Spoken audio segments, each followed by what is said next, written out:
திரு அமித்ஷா உள்துறை அமைச்சர் சென்னையில் முகாமிட்டிருக்கிறார். பல்வேறு முக்கியத்துவம் வாய்ந்த சந்திப்புகளை அரசியல் முக்கியத்துவம் வாய்ந்த நேரத்தில் செய்து வருகிறார்.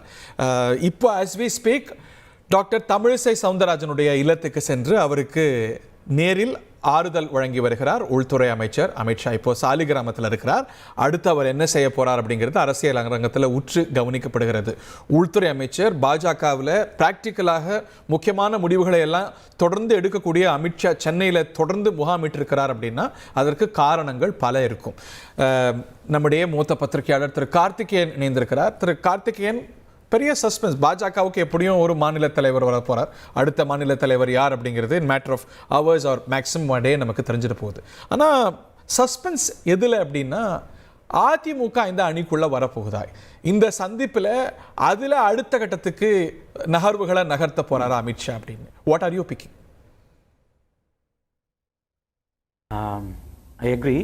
அது நான் நேற்று இரவே நம்ம ஆயுதத்தில் பேசும்பொழுதும் இதே கருத்தை தான் டிஸ்கஸ் பண்ணியிருந்தோம். அப்போது எனக்கு பாஜக மாநில தலைவர் இல்லை அந்த கட்சியினுடைய அடுத்த தலைமை என்பதை தான் பெரிய அளவுக்கு I don't think it will be large on the agenda, high on the agenda of Amit Shah's visit. அது ரெண்டாம் கட்டம் தான்.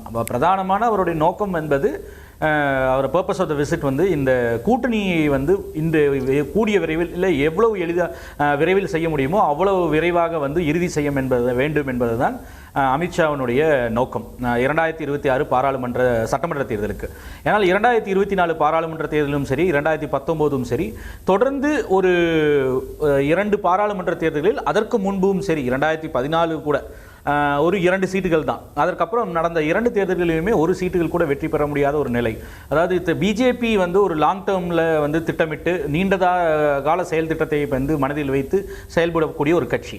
அது போன்ற ஒரு கட்சிக்கு எதிரே ஒரு பலவீனமான காங்கிரஸ் இருக்கும் பொழுதும் கூட தொடர்ந்து ஒரு மாநிலத்திலிருந்து ஒரு லம்சமாக ஒரு 40 தொகுதிகள் ஒவ்வொரு முறையும் சென்றிருப்பது, தங்கள் பலவீனத்தை சரி செய்யாமல் இருப்பதை அவர்களால் பொறுத்துக்கொள்ள முடியாது.